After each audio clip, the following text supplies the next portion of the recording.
Assalamualaikum warahmatullahi wabarakatuh. Sahabat dan rekan tani sekalian dimanapun berada, salam tani.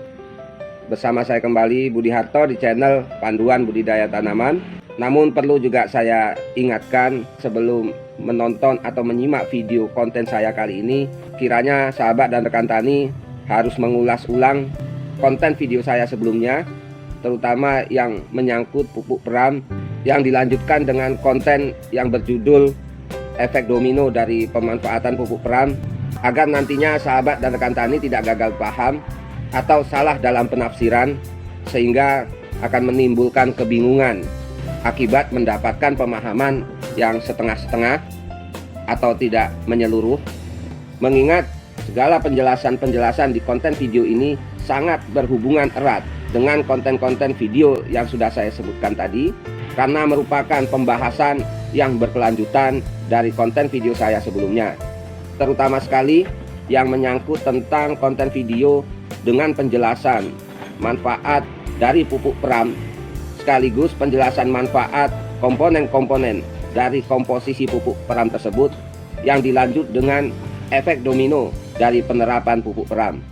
Jadi buat sahabat dan rekan tani, khususnya yang sudah melakukan aplikasi atau penerapan pupuk peram, saya yakin sudah tidak merasa bingung ataupun ragu ataupun gagal paham dari penjelasan-penjelasan saya yang menyangkut tentang pupuk peram. Karena apapun yang kita lakukan, kalau hanya dilakukan dengan modal berbicara dan banyak bertanya tanpa melakukannya sendiri, ya insya Allah akan sulit untuk mempercayai atau meyakini, bahkan sulit untuk memahami segala penjelasan yang kami berikan, meskipun semua hal yang ditanyakan sudah kita jawab secara jelas dan sistematis, layaknya apabila kita akan menghadapi ujian, sehingga kita harus belajar di malam harinya, namun proses belajarnya kita hanya menghafal ataupun membaca, maka akan sulit untuk bisa memaksimalkan daya ingat bila dibandingkan kita dengan membaca ataupun menghafal buku sembari kita menulis pada lembaran-lembaran kertas. Ya sama halnya dengan selalu menyimak, bertanya, berkomentar, dan menanggapi konten-konten di video YouTube saya, namun tanpa dibarengi dengan upaya melakukannya di lapangan, maka selama itu juga apa yang sudah kami sarankan dan pandukan ya hanya menjadi kebingungan dan kehausan teman-teman untuk selalu bertanya, yang bahkan akan selalu bingung meski sudah mendapatkan jawaban. Jadi sahabat dan rekan tani, kita kembali ke pembahasan pokok tentang bagaimana cara kita untuk bisa membuat atau memodifikasi lahan budidaya menjadi pabrik mini untuk proses penyerapan unsur nitrogen, sehingga baik lahan maupun tanaman budidaya kita tidak melulu kekurangan unsur nitrogen, karena sebahagian sudah tersedia oleh faktor proses-proses kimiawi dan biokimiawi yang terjadi di dalam lahan atau tanah tempat kita berbudidaya tanaman. Dengan menerapkan pupuk peram seperti yang sudah kami pandukan sebelumnya, selain akan menimbulkan efek domino terhadap proses penguraian dan ketersediaan unsur hara di lahan budidaya kita, sehingga kita tidak perlu lagi menambahkan jumlah pupuk tabur dalam skala yang lebih besar, maka hal ini secara teknis teoritis bisa dijelaskan bahwasannya aplikasi pupuk peram yang dibekali dengan penerapan dari FNS yang membuat kondisi lahan sedikit tersuplai dengan mikroorganisme bakteri yang bisa bermanfaat bagi tanaman maupun lahan budidaya. Dengan komposisi pupuk peram di mana pupuk fosfat alam lebih mendominasi bila dibandingkan dengan pupuk yang lain, diharapkan akan selalu menjadikan pupuk tersebut sebagai starter dari segala proses pelarutan dan penguraian serta ketersediaan unsur-unsur hara yang lain. Mengingat dengan proses yang berjalan di mana pupuk fosfat yang sudah larut dan terurai serta dalam bentuk tersedia di lahan budidaya kita, maka akan berusaha untuk menarik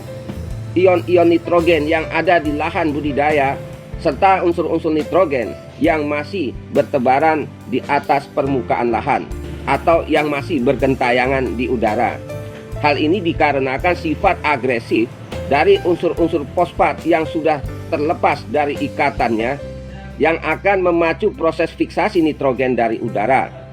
Selain itu, dengan pengaplikasian FNS baik pada saat proses awal kita melakukan pemeraman pupuk maupun pasca penaburannya, maka akan memberi efek terhadap penambahan atau suplai mikroorganisme berupa bakteri, di mana bakteri-bakteri tersebut akan selalu berusaha berkembang biak di lahan budidaya, dan yang jelas untuk tetap berkembang biak, bakteri tersebut akan selalu membutuhkan makanan. Dan sebagaimana yang kita pahami bahwa bakteri akan membutuhkan asam amino sebagai nutrisi atau makanan untuk bisa menjalankan proses siklus hidupnya, baik dalam bertumbuh dan berkembang. Sementara itu, di lahan budidaya yang sudah kita taburkan pupuk peram hanya menyediakan unsur fosfat tersedia dalam jumlah yang lebih besar akibat proses penguraian yang cepat dengan perlakuan pemeraman tadi, sehingga hal tersebut tidak bisa menjadi syarat tumbuh yang baik, khususnya dalam penyediaan bahan baku bagi mikroorganisme ataupun bakteri untuk bisa memproses dan membentuk makanannya. Karena dalam proses sintesa protein menjadi asam amino, untuk bisa dimanfaatkan bakteri ataupun mikroorganisme sebagai makanan, sangat membutuhkan nitrogen dan fosfat. Maka bahan mentah tersebut, baik fosfat dan nitrogen yang nantinya akan digabungkan, layaknya sudah dalam bentuk senyawa amonium fosfat yang nantinya bisa dirombak dan disintesa oleh mikroorganisme atau bakteri dari bahan baku ketersediaan fosfat dan nitrogen. Dengan kondisi bakteri yang semakin berkembang secara populasi dan penyebarannya, maka akan memaksa mikroorganisme atau bakteri tersebut untuk bisa mendatangkan nitrogen dari segala arah, terutama sekali dengan cara memfiksasi nitrogen dari udara agar bisa disandingkan dengan fosfat yang sudah tersedia menjadi bahan dalam proses sintesa bakteri tersebut untuk membentuk protein ataupun asam amino yang nantinya akan dijadikan sebagai sumber makanan bagi bakteri tersebut untuk melanjutkan siklus hidupnya baik bertumbuh maupun berkembang biak. Jadi kesimpulannya, dengan kedua syarat dan faktor tersebut, maka selain karena agresivitas unsur fosfat yang sudah tersedia yang selalu mencari pasangan idealnya berupa unsur nitrogen, juga didukung dengan keterpaksaan bakteri yang memang harus mencari unsur nitrogen dengan cara fiksasi melalui udara, maka kedua energi tersebut akan berusaha secara bersama-sama untuk menghimpun unsur nitrogen baik dari lahan maupun dari udara melalui proses secara kimia maupun biokimia yang terjadi di lahan budidaya kita.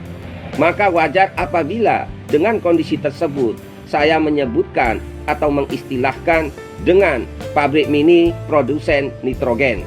Apalagi penerapan pupuk peram tersebut